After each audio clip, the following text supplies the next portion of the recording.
Imagine this. You wake up, roll out of bed, you have an 8 a.m. exam, your stomach is in knots, your hands are clammy, you've got a headache, you don't look good, you don't feel good. You've got stress.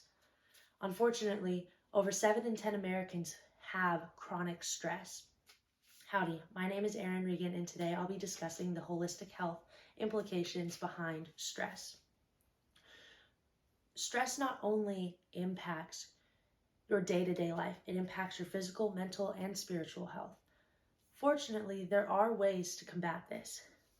According to the American Psychological Association, stress raises cortisol, adrenaline, and norepinephrine, which are all important to blood regulation, but when produced in too high quantity can lead to chronic stress, hypertension, headaches, heart attacks, stroke, migraines, miscommunication between the hypothalamus and the immune system, which can lead to a shutdown or decrease in the effectiveness of your immune system being able to work, chronic fatigue, diabetes, depression, bloating, nausea, bladder, bowel, and stomach pain. The list goes on.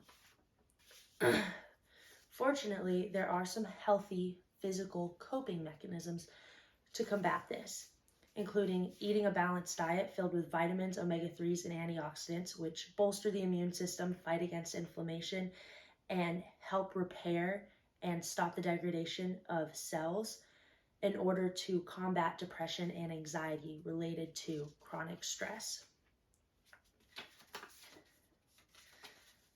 Not only this, according to Harvard Health, exercise helps reduce the adrenaline and cortisol produced in the body, as well as increasing the amount of endorphins, which are mood elevators and painkillers. This all leads to an increase in strength, stamina, self-image, which can make you feel more self-confident and have a sense of mastery, control, and pride.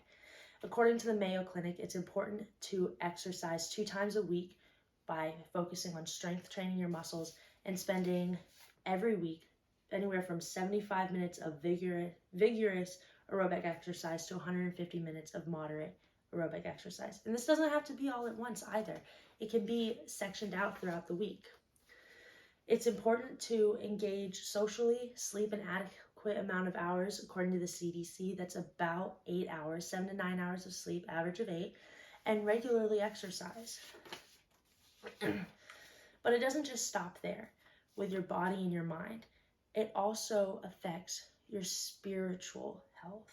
Your spiritual health, according to Dr. Christina Puchalski, is a part of humanity that refers to the manner in which people grasp and express the purpose, meaning, and way they undergo the connection with the moment to their self, to others, nature, and the sacred one. And whether you believe that's God or the universe, something bigger, more powerful than you.